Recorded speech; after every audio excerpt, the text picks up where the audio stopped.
So we've got some burdock here, just coming out with no tools, nothing, trying to make fire. It is a dry day, a sunny day, but this is a burdock stem. Now, I'm going to pull it up, but I've got a funny feeling it's still semi-green underneath. You see the root is shriveled away to nothing, which is what happens when it flowers. The flowering stem goes up and there's nothing left in the root. So that's when its sort of edibility value decreases a lot for us. There's always a bit in the bottom here, at the bottom of the stalk, that can be edible, but generally it's unpalatable. It's reasonably dead. Yeah, that'd be worth a go. Yeah, I'll take that. Also got up here some bramble, piece of dead bramble there, and I've already found a piece of dog rose, wild rose. So we'll try both, the dog rose, the bramble and the burdock. I'll go with the burdock first, I know it's a rustic favourite, but we'll also try these. There you go, straight enough for floating. I don't know if it's too rotten. I just feel reasonably delicate. I can't crush it though, so yeah, I'll give it a go.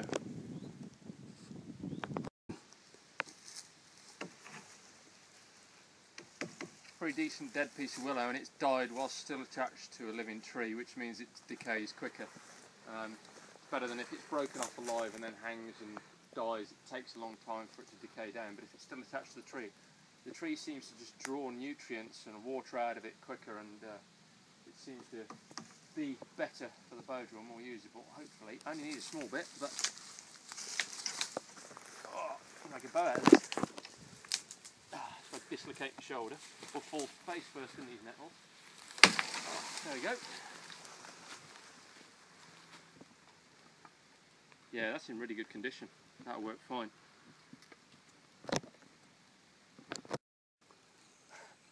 When this broke, you can see it broke there. I felt something hit me on the head.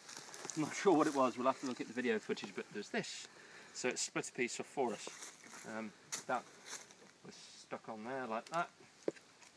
And that was in there all that way, like that. So as I broke it, shot that piece out, which gives us a hearth, a usable hearth. It doesn't look pretty, but it's functional, and that's what we're aiming for here. Right, these are some of the tools I've picked up along the way. Got this stone here, this bigger stone, which I was intending to use for splitting, but obviously this bit is already broken off. Got this, which is really abrasive, nice for sanding anything down the sides of the drill, for instance, but you can see there it just sort of rubs that away quite well. This I can probably still use to saw in a V-notch, like that, but for now I've got to create a nice deep depression in there to get loads of bite between the end of the burdock drill and the sides of the hearth. So we get lots of concentrated pressure around the ends of the drill to create the heat we need to get it charring. So once it's charred, then half the battle's done, but getting it initially charred can be quite tricky. Just a case of wearing away slowly, like that.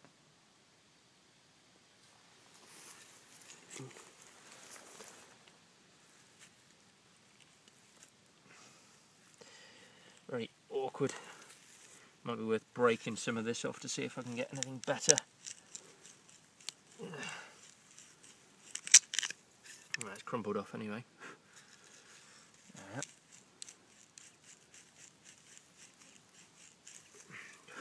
Yeah, that's doing it better.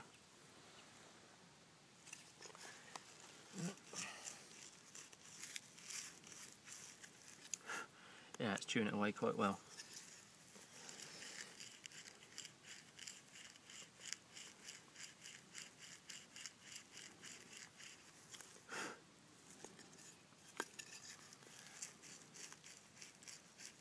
I just want to make sure I drive the very centre of that down a little bit deeper so it's not contacting the end of the drill, so all of my downward pressure is concentrated around the sides instead of in the middle. So if I can use that really sharp little bit there.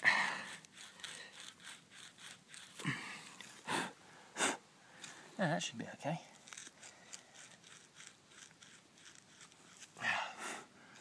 There we are. That's enough for now.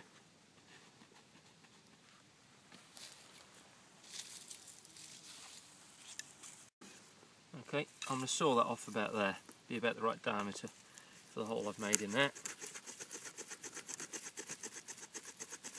All I need to do is make a groove there, turn it, make a groove, turn it, make a groove,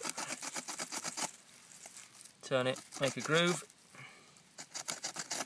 and hopefully just break, leaving me with a reasonably flat end.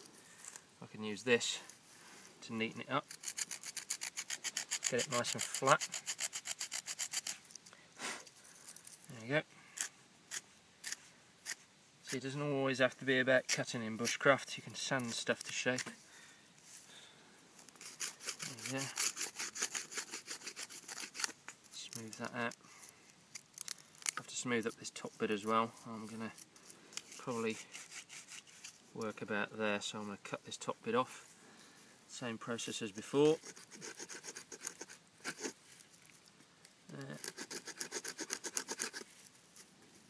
It goes through quite easy. I just hope this is dry enough.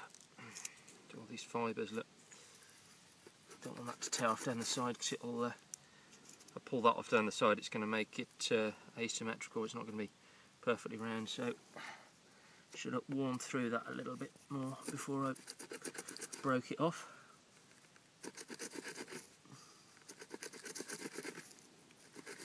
Hang on. There you are. Okay, now I just want to smooth this out as much as I can so it doesn't blister my hands. See, I'm taking the tops of these ridges off, smoothing it out. It's a bit rough there.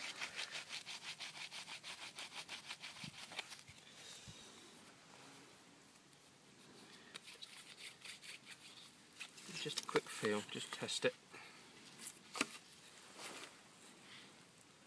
Green grass.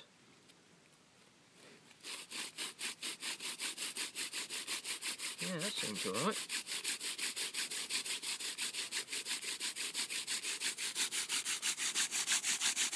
Depends if it's dry enough.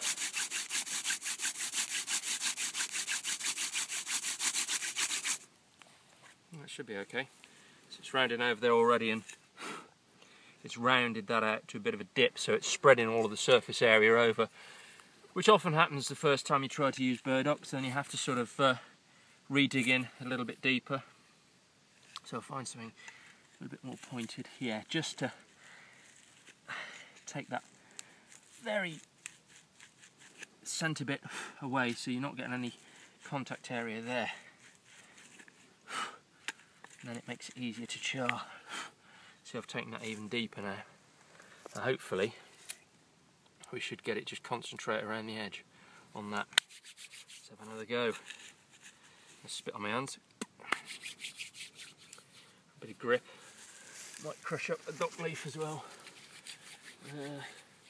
Anything to sort of add adhesion to your palms, because you need a lot of downward pressure to get this going to start with.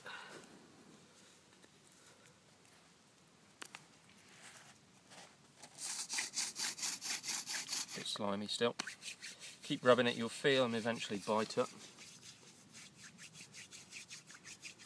Alright. There you go. That feels better.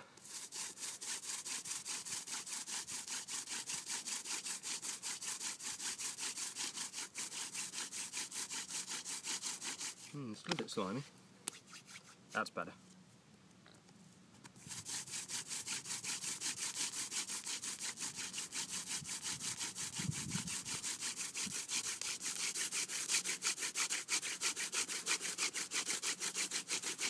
Ah, we're just smoking, it broke. Bit of a weakness there. So I'm going to saw that through. It's starting to burn in. I'll give that a saw in half.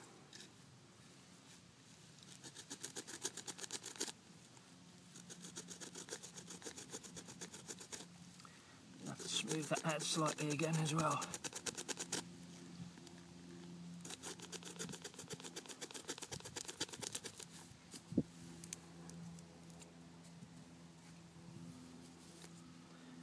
thing happened as before.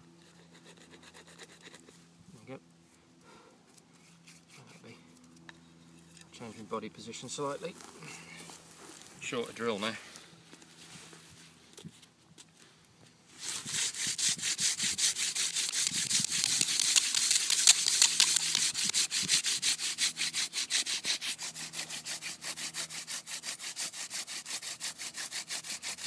There you go. See, you've got smoke now.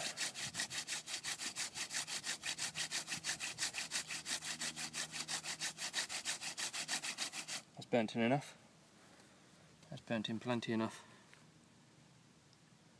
Always hope we set fire to the end, but not quite at this juncture. So now I've got to saw myself a notch in there. This could take a bit of time.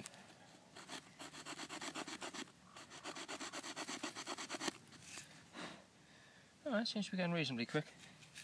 But it's just the very outer of the wood, which has probably got a bit of decay in it.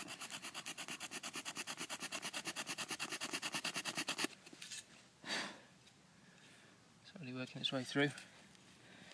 How are we doing for storage on that? Do you want me to stop now? No, it's okay, I don't mind. We can video the whole lot.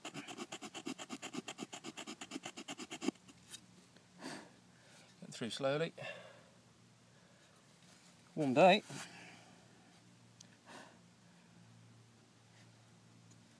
A day like today, you know, water would be really important.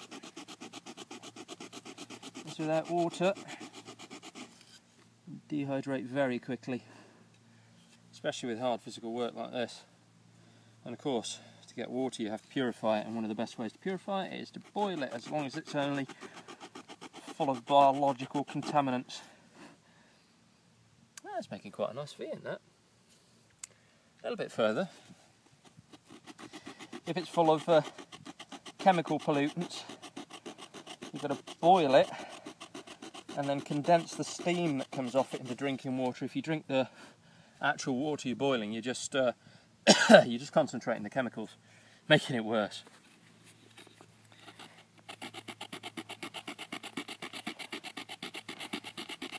Well, Ryan is doing the camera work today on his iPhone.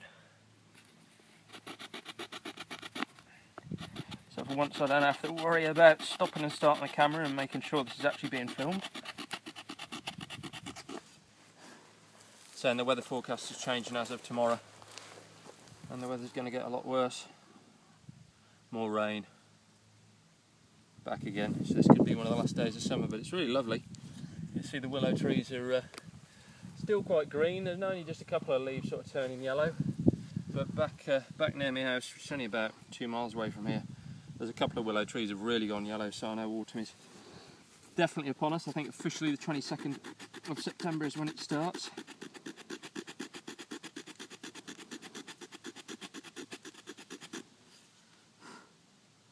Almost there. Not going to rush too much, I don't want to knacker myself out. Like any native peoples in the bush, they never rush at things. This is why we're not that suited to modern day life. Because for thousands, tens of thousands of years, we've just been taking life steadily, not rushing at things, doing things carefully and slowly because it's more energy efficient. You use less energy when you do something carefully and steadily. If you rush at something, you're stressed, you get tired, you use a lot more calories. And when you have to chase down every single calorie you're eating, or dig up every single calorie you're eating, and it's a lot different. But of course, this day and age, it's not about calories, it's about performance figures and things like that. So I'm slowly getting in there. I'll take my hat off, it's getting hot.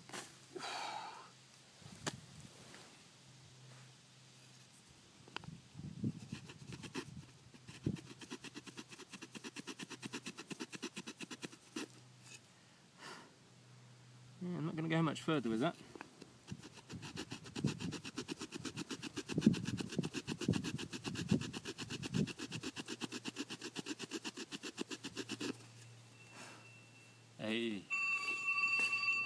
Right, doing bushcraft modern technology. I have no idea who that is. I'll ring them back later. Little bit more.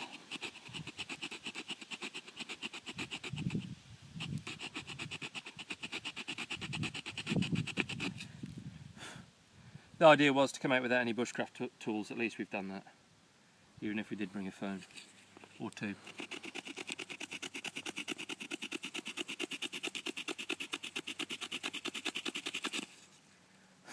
You not got the Bear Grylls fire starting app then? No, I don't. I should have studied that before I come out. I could have learnt a thing or two.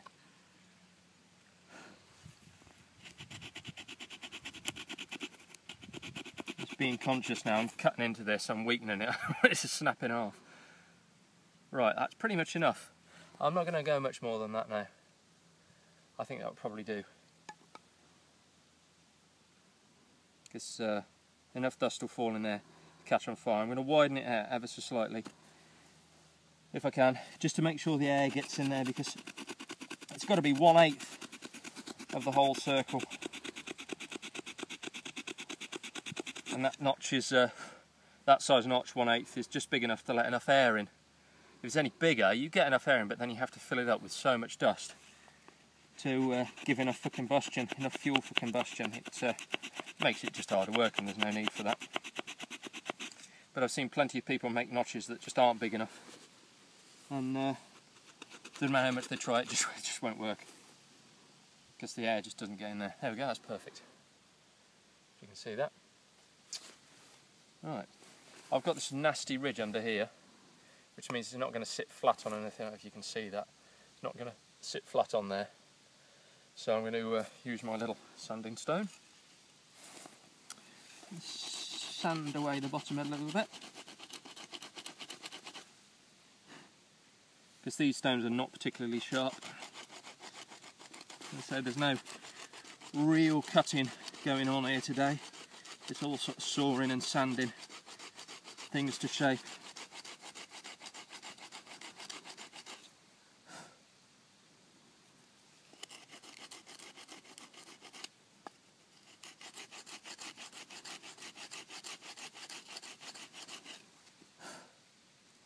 There we go, that should be enough. Right, now tinder. I've got some dry grass here. Got some goose grass as well, which is actually even dry, so I'm going to put that in the middle first. There's a few questionable bits of greenery I've collected in that. There we go. Never have anything like that in, because as soon as the heat hits it, it starts putting out moisture and steam, and can kill your ember. Now, I'm not getting ahead of myself by doing this, and I'm not being overly confident. I just know it's good to make sure you've got everything ready at the start. Preparations and everything. There's no point having an ember and then rushing this bit. You want it there ready to go. Put some thistle seeds in there off the mature flowering stems of creeping thistle. Hands feel fairly grippy. Now I need something to collect this ember on. Could do it on that. It's not massively stable. Oh, it might be okay. Yeah, that should be alright, I think. So I stamp that into push it into the floor a little bit. It's nice and stable. There we go. Might take this rock to Gerber. See if they'll put some orange paint on it and. Oh, exactly, yeah. Right. Let's try this. I'm going to put my glasses on for this. And now, fingers crossed, we don't run out of memory halfway through. That would be typical. You just want to show the length of the hand drill there before you start. There you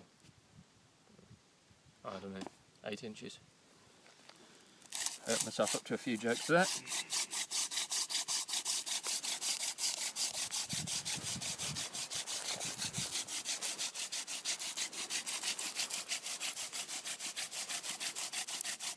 I think you can get round here and video the notch at the back,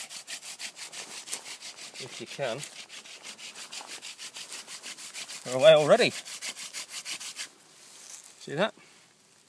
I love burdock. So I've got plenty of videos out there of doing this in the winter. Just going out finding burdock, willow, putting the two together. There we go. Now hopefully the tinder's dry enough. This would be a one take marvel.